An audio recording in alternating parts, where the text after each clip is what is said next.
Hello friends, welcome back to my channel. My obsessive husband का part 6 लेकर आई हूँ। तो चलिए बिना किसी देरी के इस पार्ट को स्टार्ट करते हैं। तो पिछले पार्ट में हमने देखा था कि वांग यीबो और शाओजान इंटीमेट होते हैं। तो अब इसके बाद हम देखते हैं वांग यीबो जब फ्रेश होकर सीढ़ियों से नीचे उतर रहा था तो वो देखता है कि उसके दोनों बेबीज़ बैठ के पढ़ाई कर रहे हैं।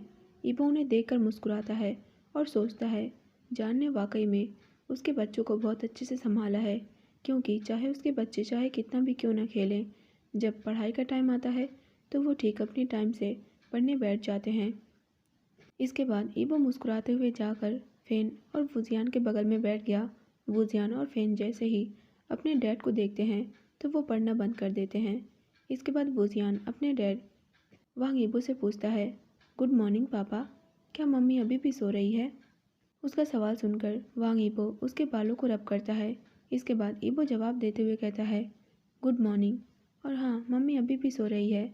मैं भी बस अभी ही उठा हूँ और नाश्ता करने जा रहा हूँ। तुम लोग अपना काम करो और पापा को परेशान मत करना। इतना बोलकर ईबो उन दोनों के ही फोरहेड पर किस करता है। इसके बाद वहाँ से चला जाता है। दूसरी तरफ हम देखते हैं वुजियान और फेन दोनों ही खुशी के मारे अपने माथे को छूते हैं और मुस्कुराते हैं। इसके बाद वुजियान फेन से कहता है, देखो पापा ने आज हमसे कितने अच्छे से बात की और हमारे फोरहेड पर किस भी किया। इतना बोलकर उसकी स्माइल और भी बड़ी हो जाती है। अब तो वुजियान को पूरी तरह से ये यकीन हो गया था कि उसके पापा उनसे सच में प्यार करते हैं और उनकी परवाह करते हैं। कल से ही उनके पापा उनके साथ बहुत अच्छा बिहेव कर रहे हैं और बहुत अच्छे से उनके सामने पेश आ रहे हैं। उन्होंने ना तो उन्हें कल से डांटा है और ना ही उनके ऊपर चिल्लाया है, बल्कि उनसे बहुत ही प्यार से बात कर रहे हैं। आज तो वो मुस्कुरा भी रहे थे और उन्होंने उन्हें किस भी किया। इसके बाद हम देखते हैं फेन कहती है, पापा इज़ द बेस्ट। दूसरी तरफ हम देखते हैं वांग यीबो जो कि अपना नाश्ता ख़त्म करता है। हाँ, आप इसे लंच या नाश्ता कुछ भी कह सकते हैं, क्योंकि ऑलरेडी दोपहर हो चुकी थी। इसके बाद हम देखते हैं ईबो सेफ को कहता है कि वो शाओजान के लिए कुछ हल्का बना दे। इतना बोलकर वांग यीबो 2 ग्लास ऑरेंज जूस और कुछ कुकीज़ के साथ किचन से बाहर चला जाता है और वो जाकर फेन और वुजियान को वो जूस और कुकीज़ देता है। इसके बाद वो वहीं पास के ही सोफे पर बैठ जाता है और अपना फ़ोन निकालकर ईमेल्स चेक करने लगता है। हालांकि आज वो फ्री है, लेकिन फिर भी उसे ये मेक श्योर करना होगा कि उसका काम ठीक ठाक चल रहा है या नहीं, और अगर कोई प्रॉब्लम होगी तो उसे टाइम पर प्रॉब्लम को सॉल्व करना होगा। इसके बाद हम देखते हैं सिर्फ शाओजान के लिए कुछ हल्का रेडी कर देता है।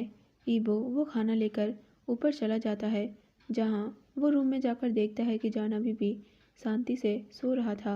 उसके लिप्स सूजे हुए थे। इसके बाद ईबो वहीं पर बैठ जाता है। वो धीरे से शाओजान के लिप्स पर किस करता है और वो शाओजान को जगाने का डिसाइड करता है। इसके बाद हम देखते हैं ईबो शाओजान को जगाते हुए कहता है, बाऊबे उठो और कुछ खा लो, तुमने सुबह से कुछ नहीं खाया है। उसकी आवाज़ सुनकर जान ने एक पल के लिए अपनी आंखें खोली और एक जमाई लेते हुए उसने दोबारा अपनी आंखें बंद कर ली। इसके बाद जान ने ईबो को रिफ्यूज़ करते हुए कहा, मुझे भूख नहीं है, मैं बाद में खा लूँगा, मुझे थोड़ी देर और सोने दो। ईबो ने जान की बातों को अनसुना कर दिया और उसने जान को दोबारा सोने नहीं दिया। इसके बाद उसने जान की चिन को पकड़ा और उसे अपने ओर देखने के लिए फोर्स किया और एक बार फिर उसने जान के सूजे हुए लिप्स को किस करना स्टार्ट कर दिया। जान ने अपनी आंखें खोली और उसने तुरंत वांग यीबो को खुद से दूर ढकेल दिया, क्योंकि वो ऑलरेडी ही दर्द में था और वो वांग यीबो को दोबारा ऐसा नहीं करने दे सकता था। इसके बाद शाओजान अपनी नींद भरी आवाज़ में ईबो को रोकते हुए कहता है, रुको, मैं अभी थका हुआ हूँ, क्यों ना हम इसे किसी और टाइम करें, अभी नहीं। दूसरी तरफ ईबो जो कि शाओजान को देखकर मुस्कुराता है और वो जान के गालों को प्यार से रब करता है। इसके बाद ईबो शाओजान से कहता है, आखिरकार तुम जाग गए। मैंने सिर्फ को तुम्हारे लिए कुछ हल्का बनाने को कहा था। देखो खाना रेडी है, तुम खाना खा लो और खाने के बाद तुम सो सकते हो। मैं तुम्हें उठने के लिए फोर्स नहीं करूँगा। और शाम को जब तुम उठोगे तो हम बच्चों के साथ बाहर बारबेक्यू कर सकते हैं। आज वैसे भी मैं फ्री हूँ, तो क्यों ना फैमिली के साथ आज मैं थोड़ा एंजॉय करूँ। दूसरी तरफ शाओजान जो कि धीरे धीरे खाना खा रहा था और ईबो की बातें सुन रहा था, वो ईबो की ऐसी बातें सुनकर हैरान रह गया। जान अभी भी थोड़ा कंफ्यूज था, क्योंकि अचानक से उसे ईबो का बिहेवियर बहुत ज़्यादा बदला हुआ लग रहा था। आखिर ईबो इतना ज़्यादा अलग क्यों लग रहा है? उसकी बातचीत और उसका बिहेवियर कल से ही थोड़ा अजीब है, या फिर कहें अच्छा है, पहले के मुकाबले काफ़ी अच्छा है। आज तो ईबो ने अपनी एक्टिविटीज़ में बच्चों को भी शामिल किया, यहाँ तक कहा कि वो अपनी फैमिली के साथ फ़न करना चाहता है, जो कि वांग ईबो के बिहेवियर से बिल्कुल ऑपोजिट है। क्या उसके सामने बैठा यह आदमी कोई होली स्पिरिट है? पिछले 2 दिनों से शाओजान बहुत ज़्यादा हैरान है कि उसके बेबीज़ और उसका हस्बैंड सभी लोग घर पे थे और उसका हस्बैंड काफ़ी अच्छा बिहेव कर रहा था। यहाँ तक कि ईबो वो जियान के साथ खेल भी रहा था, जिसके बाद फेन और शाओजान उन लोगों को ज्वाइन करते हैं। सभी लोग बहुत ज़्यादा हैप्पी लग रहे थे और ईबो को देखकर कोई अभी ये बता सकता था कि ईबो अपने फैमिली के साथ टाइम स्पेंड करके काफ़ी इंजॉय कर रहा है।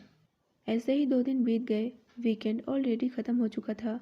बच्चों के स्कूल जाने का टाइम हो गया था और वांग ईबो भी आज से काम पर चला जाएगा और जान फिर से कई दिनों के लिए घर में अकेला रह जाएगा।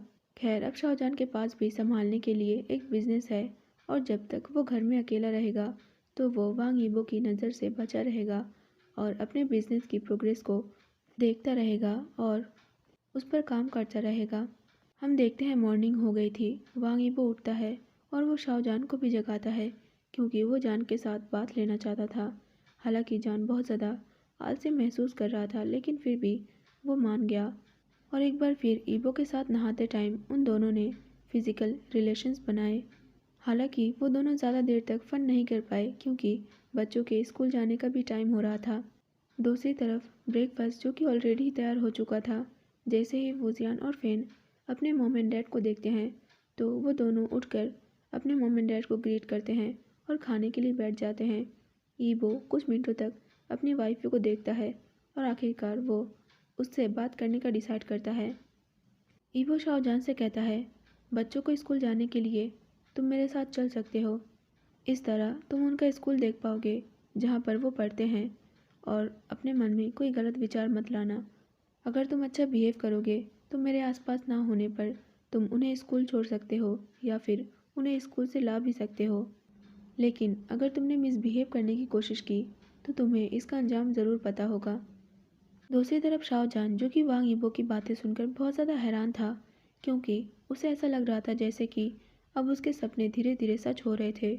उसने कभी भी नहीं सोचा था कि वांग ईबो उसे अपने बच्चों को स्कूल ले जाने की इजाज़त देगा।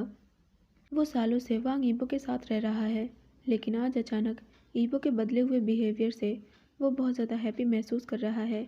इस बात को जानकर कि वो अब अपने बेबीज़ को उनके स्कूल छोड़ सकता है और उन्हें स्कूल से ला सकता है, यहाँ तक कि वो उनके स्कूल को भी देख सकता है।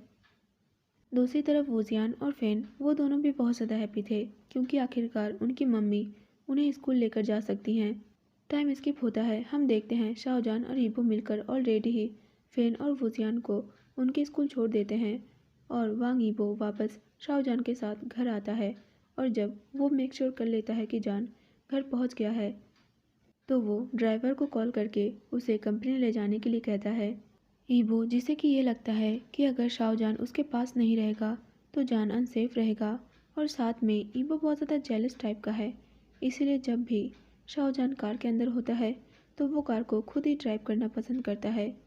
वांग ईबो के साथ जो कोई भी काम करता है, जैसे कि ड्राइवर, उसका सेक्रेटरी, घर में काम कर रहा सेफ और घर में मौजूद मेट्स, सभी को ये पता है कि शाओजान के साथ ज़्यादा क्लोजनेस उनके लिए ठीक नहीं होगी, क्योंकि अगर किसी ने भी जान के साथ क्लोजनेस बिल्ड करने की कोशिश की तो उन्हें जल्द ही मौत के रास्ते देखने पड़ेंगे।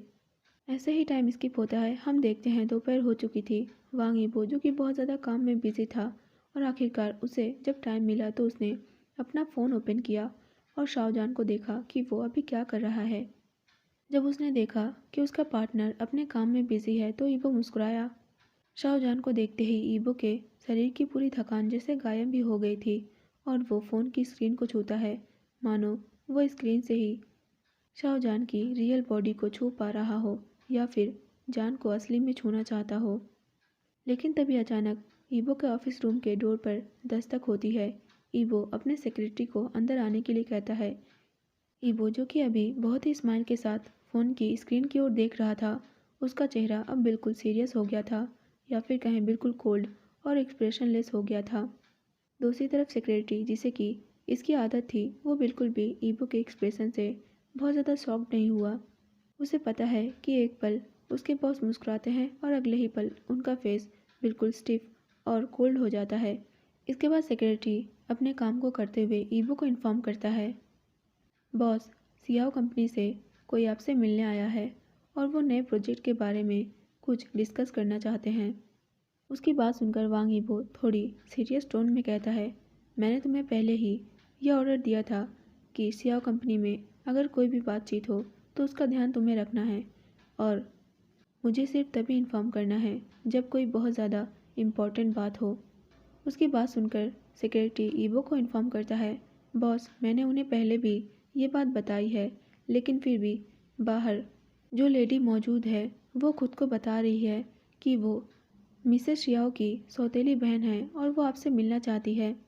इतना बोलते हुए सेक्रेटरी सोचता है कि उसे समझ में नहीं आ रहा था कि वो उस लेडी के साथ क्या करे जो कि आज इस कंपनी में आकर हंगामा खड़ा कर रही है, और वो सिक्योरिटी को बुलाकर उस लेडी को कंपनी से बाहर भी नहीं निकलवा सकता है, क्योंकि क्या पता उसकी वजह से उसकी जॉब खतरे में भी पड़ सकती है। दूसरी तरफ वांग यीबो सेक्रेटरी की बात सुनकर अपनी भौहें चढ़ाता है। उसे ऑलरेडी ही यह अंदाज़ा हो गया था कि बाहर कौन होगा। उसे अभी भी याद है कि उस दिन परेशान किए जाने के बावजूद भी उसने शियाओ कॉरपोरेशन के साथ अपनी पार्टनरशिप को बंद नहीं किया था। लेकिन उसने ये उम्मीद नहीं की थी कि वो बूढ़ा आदमी अपनी बेटी के साथ मिलकर ऐसा बिहेव करने की कोशिश करेगा। अगर मामला ऐसा ही चलता रहा तो उसे कड़े कदम उठाने पड़ेंगे। इसके बाद हम देखते हैं वांग यीबो अपने सेक्रेटरी को जवाब देते हुए कहता है, बाहर जो कोई भी है उनसे बता दो कि मेरे पास अभी टाइम नहीं है और मैं अभी ज़रूरी काम में बिज़ी हूँ। अगर वो तब भी जिद करते हैं तो उन्हें यह बता देना कि हम उनके साथ चल रहे प्रोजेक्ट को ख़त्म करने में बिल्कुल भी संकोच नहीं करेंगे और मैं खुद अपने हाथों से उनके साथ चल रही किसी भी पार्टनरशिप को बिल्कुल ख़त्म कर दूंगा। ईबो का साफ और क्लियर जवाब सुनकर सेक्रेटरी मुड़ा और वहाँ से जाने लगा, लेकिन ईबो ने उसे तुरंत रोक दिया और वापस बुलाया। इसके बाद ईबो ने सेक्रेटरी से पूछा, क्या तुम नई कंपनी के उस रहस्यमयी मालिक से मिल पाए? क्या तुम उनसे कांटेक्ट कर पाए या फिर क्या तुम्हें कोई इम्पोर्टेंट जानकारी मिली? ईबो की बात सुनकर सेक्रेटरी ने एक आह भरी, लेकिन फिर भी उसने आगे जवाब देते हुए कहा, मुझे कोई भी इम्पोर्टेंट जानकारी नहीं मिली है, लेकिन फ्राइडे को ही उस कंपनी के प्रेसिडेंट ने मुझे बताया कि चेयरमैन बिज़ी रहेंगे और अभी उनसे कांटेक्ट नहीं किया जा सकता है क्योंकि उनके पास टाइम नहीं है। और जैसा कि आपने मुझे बताया था, मैंने और भी जानकारी इकट्ठा करने की कोशिश की, यहाँ तक कि उस फ़ोन के लोकेशन को भी ट्रैक करने की कोशिश की, लेकिन मुझे कोई भी उपयोगी जानकारी नहीं मिली है। सेक्रेटरी की बात सुनकर ईबो ने अपना सिर हिलाया और उसने शाओजान के फ़ोटो की तरफ देखा और उसकी तरफ देखते हुए ईबो की आंखें डार्क हो गई। इसके बाद ईबो ने सेक्रेटरी को वहाँ से जाने के लिए कह दिया और एक आह भरी। ईबो ने अपनी आंखें बंद की और उसने अपने माथे पर अपना हाथ फेरा। ईबो ने सोचा वो 3 दिन से लगातार शाओजान के साथ था और उसे बिल्कुल भी अकेला नहीं छोड़ रहा था, और जैसा कि उसे शक था, पिछले 3 दिनों में उस चेयरमैन ने भी अपने फ़ोन से कोई भी काम नहीं किया, यहाँ तक कि फ़ोन को ओपन तक नहीं किया। क्या वो गलत हो सकता है? क्या ये सिर्फ एक कोइंसिडेंस हो सकता है या सचमुच शाओजान उसके पीठ पीछे किसी और से बात कर रहा है?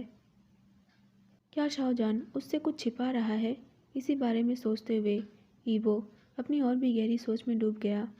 लेकिन तभी अचानक ईबो के फ़ोन में एक नोटिफिकेशन की आवाज़ आई। ईबो ने जैसे ही अपने फ़ोन को ओपन करके देखा तो उसे महसूस हुआ कि ये वही नई कंपनी का सीक्रेट चेयरमैन है और वो अभी अपने फ़ोन पर फिर से अवेलेबल है। हालांकि ईबो ने फ़ोन की लोकेशन को ट्रैक करने की काफ़ी कोशिश की, लेकिन उससे नहीं हो पाया। उसने उस नए चेयरमैन की आवाज़ भी सुनी है जो कि शाओजान से काफ़ी मिलती जुलती है। शाओजान चाहे कितनी भी आवाज़ बदलने की कोशिश क्यों न कर ले, ईबो उसे पहचान ही लेगा। लेकिन ईबो अपने थॉट्स को कंट्रोल करता है और वो सोचता है वो जल्दबाजी में कोई फ़ैसला नहीं लेना चाहता। लेकिन अंदर ही अंदर ईबो ये जानता है कि शायद उस नई कंपनी से शाओजान का कुछ न कुछ लेना देना ज़रूर है। ईबो को ऑलरेडी ही ये पता है कि शाओजान आर्ट्स बहुत ज़्यादा पसंद करता है और वो डिज़ाइन बनाने में माहिर है। हालांकि ये भी एक कोइंसिडेंस हो सकता है, क्योंकि जो नई कंपनी ओपन हुई है उसमें भी मेनली डिज़ाइनिंग का ही काम होता है, जिसमें उसका पार्टनर माहिर है। और उस नई कंपनी की ग्रोथ काफ़ी ज़्यादा अच्छी है, क्योंकि अलग अलग कंपनियों से मिलने वाले टेंडरों की वजह से वो कंपनी काफ़ी मुनाफा कर रही है। ईवो ने अपने दोस्तों के बीच इस नई कंपनी के बारे में सुना था, जो कि हाल ही में बहुत ज़्यादा ग्रो कर रही है, और ईवो इस कंपनी के बारे में और भी ज़्यादा जानने के लिए क्यूरियस है, खास करके इस कंपनी के चेयरमैन के बारे में। इसके बाद हम देखते हैं वांग ईबो बड़बड़ाते हुए कहता है, श्याओ जान, क्या तुम मुझसे कुछ छिपा रहे हो, या मैं ही गलत समझ रहा हूँ? तुम मेरे कंसल्ट और परमिशन के बिना दूसरों के साथ अपनी मनमानी नहीं कर सकते, है ना? इतना बोलते हुए ईवो अपनी मुठ्ठियाँ कसकर बंद कर लेता है। वो कभी ये इमेजिन भी नहीं कर सकता है कि उसकी वाइफी, जिस पर वो इतना ज़्यादा भरोसा करता है और हमेशा उसे प्रोटेक्ट करना चाहता है, वो ऐसा कुछ कर सकती है या फिर उसे धोखा दे सकती है। कभी नहीं, उसकी वाइफी कभी ऐसा नहीं कर सकती। दूसरी ओर हम देखते हैं सेक्रेटरी श्याओजान की सौतेली बहन से कांटेक्ट करता है।